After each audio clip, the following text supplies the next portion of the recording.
அஸ்ஸலாமு அலைக்கும் வரஹ்மத்துல்லாஹி வபரகாத்துஹு. இன்றைய தினத்திலிருந்து இன்ஷா அல்லாஹ் இப்ராஹிம் அலைஹிஸ்ஸலாம் அவங்களுடைய வாழ்க்கை வரலாறுகளில் சில விஷயங்களை நம்ம எடுத்து பார்க்கலாம். நபிமார்களை பற்றி அல்லாஹு தாலா முன்மாதிரியாக நமக்கு ஆக்கி தந்திருக்கிறான். நிறைய விஷயங்கள் அவங்களுடைய வாழ்க்கை வரலாற்றில் நாம் படிக்கும்போது ஈமான் அதிகரிக்கவும் இறையச்சமான வாழ்க்கை வாழ்வதற்கும் நல்ல பயனுள்ள தகவல்களை அல்லாஹ் தாலா வச்சிருக்கிறான். நபி இப்ராஹிம் அலைஹிஸ்ஸலாம் அவங்க கண்ட கனவை தன்னுடைய மகனிடத்துல சொல்றாங்க. அது அல்லாஹ் தாலா சொல்லும்போது ஃபலம்மா பலக மஅஹு ஸஇய, நடமாடக்கூடியவராக அவர் இருக்கும்போது இஸ்மாயில் அலைஹிஸ்ஸலாம் அவங்க கால இப்ராஹிம் அலைஹிஸ்ஸலாம் கேட்டாங்க, யா புனைய, மகனே, இன்னி அராஃபில் மனாமி அன்னி அர்பஹுக, உன்னை அறுத்து பலியிடும்படி நான் கனவு கண்டேன். ஃபந்துர் மாதா தரா, அதை பத்தி நீங்க என்ன நினைக்கிறீங்க அப்படின்ட்டு மகன்கிட்ட கேட்டாங்க. இப்ப இந்த வாசகத்தை நம்ம கேட்க முடியுமா? நம்ம பிள்ளைங்கள்ட்ட கேட்கலாமான்னா கேட்கக்கூடாது. ஏன்னா நபிமார்களுடைய கனவு என்பது வகி. ரசூல் ஸல்லல்லாஹு அலைஹி வஸல்லம் நமக்கு அப்படிதான் சொல்லி காட்டுறாங்க. நபிமார்களுக்கு அல்லாஹ் தஆலா கனவின் மூலமாக கட்டளைகளை சொல்லுவான், முன்னறிவிப்புகளை செய்வான், நிறைய காட்சிகள் படுத்துவான் அவங்களுக்கு. அதெல்லாம் வகி. ரசூல் ஸல்லல்லாஹு அலைஹி வஸல்லம் அவங்க ஆரம்ப காலகட்டத்திலேயே மார்க்கத்தை சொன்னது கனவுல வகிய வாங்கிதான். அதுதான் நம்ம வரலாறுல பார்க்கிறோம். நபி ஈசா அலைஹிஸ்ஸலாம் அவங்களையும் அவங்களுடைய அடையாளங்களையும் ரசூல் ஸல்லல்லாஹு அலைஹி வஸல்லம் நமக்கு சொல்றாங்க கனவுல பார்த்துட்டு. இந்த உலகத்தில் கொடிய ஃபித்னா தஜ்ஜால், அவனுடைய அடையாளங்களையும் ரசூல் ஸல்லல்லாஹு அலைஹி வஸல்லம் கனவுல பார்த்துட்டு சொல்றாங்க. இதுக்கு முன்னாடி நம்ம பிலால் ரலியல்லாஹு அன்ஹுடைய வாழ்க்கையை பார்த்தோம். அவங்களுடைய சொர்க்கம் பிம சபக்தனி இலல் ஜன்னா, பிலாலே, எனக்கு முன்னால் நீங்கள் எப்படி முந்திக் கொண்டீர்கள் கேட்கிறாங்க இல்லையா? அவங்களுக்கு கனவு காட்டப்படுது. உமர் ரலியல்லாஹு அன்ஹு அவங்களுடைய அவங்களுக்காக அல்லாஹு தாலா தயார் செய்துள்ள மாளிகையை அல்லாஹு தாலா கனவுல காட்டுறான். இதெல்லாம் அவங்களுக்கு வகி. ஆனா நம்மளுடைய கனவு, ரசூல் ஸல்லல்லாஹு அலைஹி வஸல்லம் நமக்கு கனவை பத்தி சொல்லும் போது அர்ருயா மினல்லாஹ், இன்னொரு ரிவாயத்தில் வரும் அர்ருயா அஸ்ஸாலிஹத்து மினல்லாஹி, நல்ல கனவு என்பது அல்லாஹ்வுடைய புறத்திலிருந்து வர்றது. வல் ஹுல்மு மினஷ் ஷைத்தான், கெட்ட கனவு என்பது ஷைத்தானுடைய புறத்திலிருந்து வரும் அப்படின்னு சொல்றாங்க. அப்படின்னா நல்ல கனவை நீங்க உங்களுக்கு விருப்பமானவங்களோடு சொல்லிக்கிடுங்க அப்படின்னு சொல்றாங்க. ஏன்னா நல்ல கனவை நம்ம பிடிச்சவங்களோட சொன்னாக்கா அவங்க நமக்கு பாசிட்டிவா நமக்கு இருப்பாங்க. எப்போதுமே நமக்கு நம்மளோட இருக்கிறவங்க பாசிட்டிவ் அப்படின்னு நம்ம நினைக்க கூடாது, நெகட்டிவ்னு இருப்பாங்க. நீங்க ஒரு நல்ல ஷர்ட் போடுவீங்க, ஏதாவது ஒரு குறை சொல்றவங்க இருப்பாங்க. நீங்க நல்லா சமைப்பீங்க, அதுல ஏதாவது குறை கண்டுபிடிக்கக்கூடியவங்க இருப்பாங்க.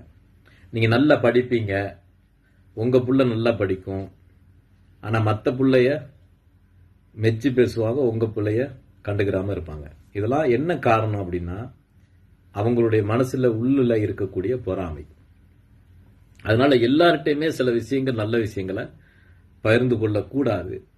அதைத்தான் ரசூல் ஸல்லல்லாஹு அலைஹி வஸல்லம் சொல்றாங்க, நல்ல கனவு விருப்பமான, உங்களுக்கு யார் நெருக்கமானவர்களோ அவங்கள்ட்ட. ஏன்னா சிலருடைய வளர்ச்சி பிடிக்காது, சில பேருடைய அவங்களுடைய அந்த ஆடை, அவங்க உடுத்துற ஆடைகள் பிடிக்காது, இப்படி நிறைய விஷயங்கள் இருக்கு.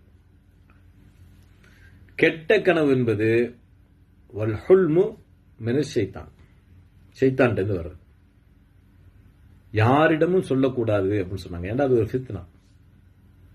இப்ப இல்லாத பேய இருக்குன்னு நம்ப வச்சதே கனவு தான்.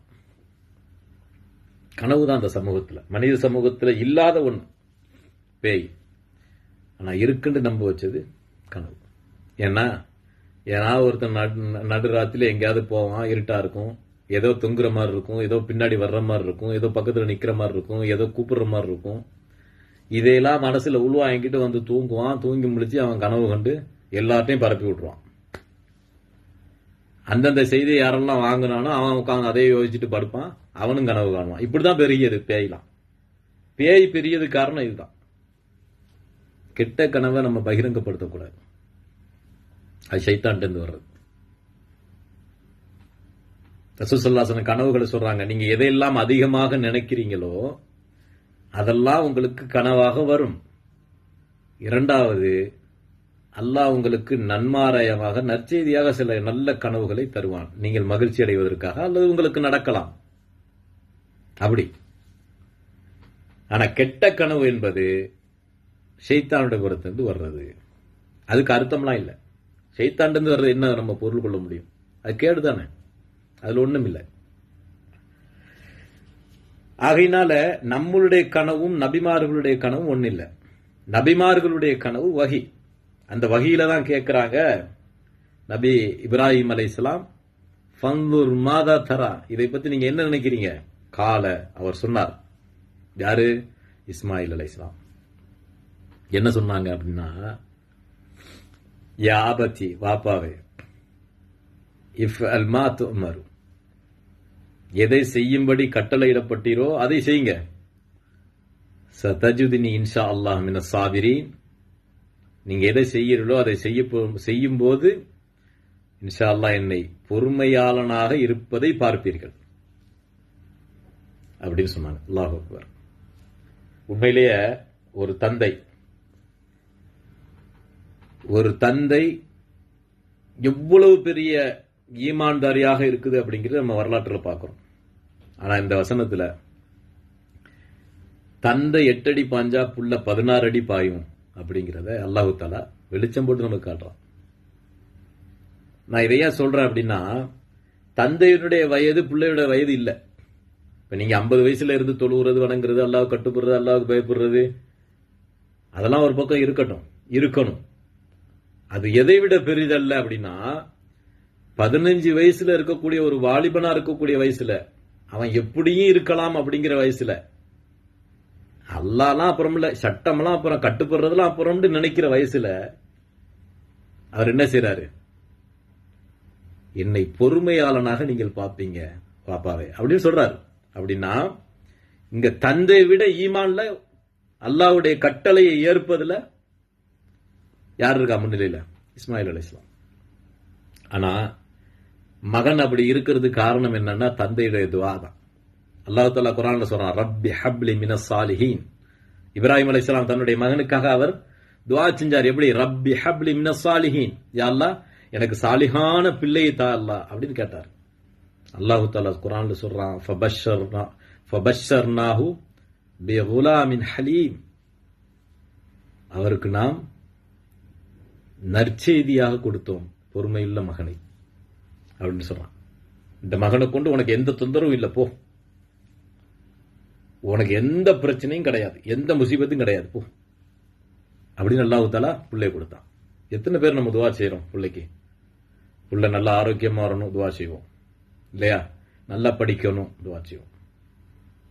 ஆனா அல்லாஹ் பாதுகாத்தவங்களை தவிர நிறைய இந்த உலகத்தை காரியத்தை கொண்டுதான் பிள்ளைங்களுக்கு துவா செய்யக்கூடியவங்களா இருக்கிறாங்க, துவாவை மறந்தவங்களாவும் இருக்கிறாங்க. ஆனா அல்லாஹ் தஆலா இதுல என்ன நமக்கு முன்மாதிரியா காட்டுறான்? ஒரு தந்தையினுடைய துவா அந்த பிள்ளை எப்படி கட்டுப்படுத்துது, ஒரு தந்தையினுடைய துவா எப்படி அந்த பிள்ளையை வளர்க்க செய்தது அப்படிங்கிறது அல்லாஹ் தஆலா நமக்கு வாழ்வியலா காட்டுறான்.